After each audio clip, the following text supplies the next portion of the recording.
Muy buenas, gente. Hoy les vamos a hablar de un barco que todo el mundo conoce. Sí, este de aquí, el Titanic. Sí, ese que se suponía que era insumergible y bueno, acabó hundiéndose en su primer viaje. Pero, ¿qué se le va a hacer?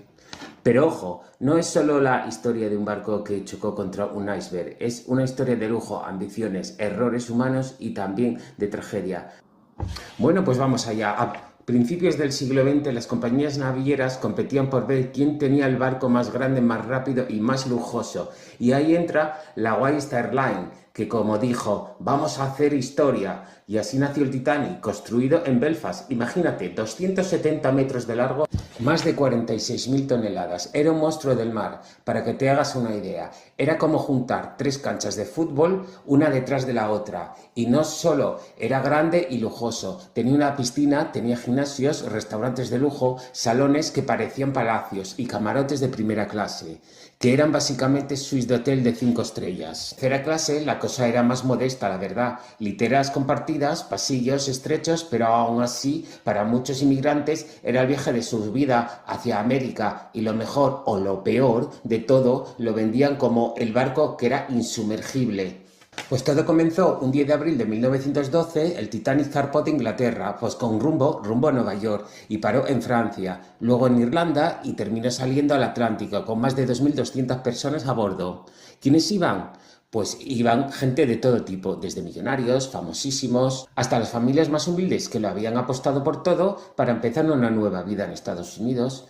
En primera clase era pura opulencia, cenas de 10 platos, música en vivo, paseos por cubierta. Luego, en segunda clase, pues bastante cómodo, casi como un hotel normalito. Y en tercera clase, pues sí, más apretados. Pero ojo, aún así la comida era buena, mucho mejor de lo que muchos tenían en tierra. En general, todo el mundo estaba feliz y nadie se imaginaba lo que se venía a la noche del 14 de abril. Ese domingo por la noche el mar estaba muy tranquilo, tanto que algunos decían que daba hasta miedo. Ya habían llegado varias advertencias de otros barcos diciendo, oigan, cuidado, hay iceberg en la zona. Pero ¿qué hicieron en el Titanic? Después de nada, siguieron a toda velocidad, porque querían llegar antes de tiempo a Nueva York, y a las 12 menos 20 de la noche pasó lo inevitable. El vigía ve una sombra enorme, toca la campana y grita, iceberg, derecho al frente. ¿Y qué es lo que pasó? Que intentaron girar el barco, pero ya era demasiado tarde. El iceberg raspó con el casco, abrió varias grietas y ahí empezó la tragedia del Titanic. Y el barco insumergible acababa de recibir un golpe mortal. Al principio muchos no tomaron en serio que el barco seguía flotando, la música seguía sonando y algunos pensaban, bah, es un rayón de nada. Pero el agua empezó a entrar como loca y ahí salió el mayor problema, que no había botes salvavidas para todos, solo alcanzaban para unas 1.100 personas y había más de 2.200 a bordo, o sea que la mitad estaba condenada desde el principio a morir y encima la tripulación no estaba preparada para ello.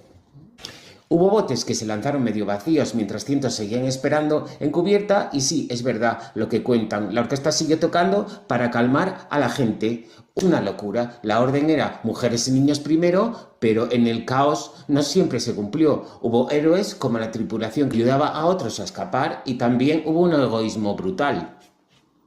Pues ¿qué pasó? Que a las 2:20 de la madrugada del 15 de abril, después de casi 3 horas de lucha, el Titanic pues se partió en dos y se hundió, y más de 1.500 personas murieron esa noche. La mayoría no fue por ahogarse, sino por congelarse en las aguas heladas del Atlántico. Solo unas 710 personas más o menos lograron sobrevivir. Y después de estar unas horas en el agua con todos los botes, ¿qué es lo que pasó? Que llegó otro barco, el Carpathia, encontró a los sobrevivientes en los botes y los llevó a Nueva York. La noticia explotó en todo el mundo. ¿Cómo era posible que el barco más grande, más seguro, jamás construido, se hubiera hundido en su primer viaje inaugural? Hubo muchos juicios, muchas investigaciones y salieron todas las fallas. Exceso de confianza, velocidad absurda, pocos botes salvavidas. Después de todo esto, las reglas marítimas cambiaron para siempre y ahora todos los barcos tienen que llevar botes para todos y tener comunicación de radio las 24 horas. Lástima que esas medidas llegaron demasiado tarde para el Titanic. Luego, durante más de 70 años, el Titanic estuvo perdido en las profundidades hasta que en 1985 lo encontraron en medio del Atlántico a casi 4.000 metros bajo el agua y ahí estaba partido en dos, cubierto de óxido, pero todavía reconocible. Desde entonces se han recuperado miles de objetos como vajillas, como cartas, ropa, zapatos, carteras, botellas de champán. Cada pieza es como un pedacito congelado de 1912, pero el barco en sí se está desintegrando poco a poco. En unas décadas puede que ya no quede nada y eso realmente pase a la historia y al olvido. Obvio que con semejante historia del Titanic se volvió un fenómeno cultural. Hay libros, hay exposiciones, hay documentales y claro, una película de 1997 que fue muy famosa, que rompió todos los récords. Y sí, ya sé lo que muchos pensáis, Jack cabía en la tabla, pero bueno, esa es la discusión más eterna que todos llevaremos. Y así termina la historia del Titanic, un barco que nació como el más grande, el más lujoso y el más seguro, pero que terminó convertido en un símbolo de tragedia. Más de un siglo después, todavía nos enseña una lección brutal que nunca deberemos hacer, que nunca hay que subestimar a la naturaleza y sobre todo que el exceso de confianza puede ser más peligroso que cualquier iceberg. Y en memoria de las más de 1.500 personas que perdieron la vida esa noche, pues ya sabes, si te gustó este vídeo, déjale un like, suscríbete al canal y dime en comentarios, ¿tú qué crees? ¿Que el Titanic se hundió por pura mala suerte o por errores humanos? Nos vemos en el próximo vídeo. ¡Chao! ¡Gracias!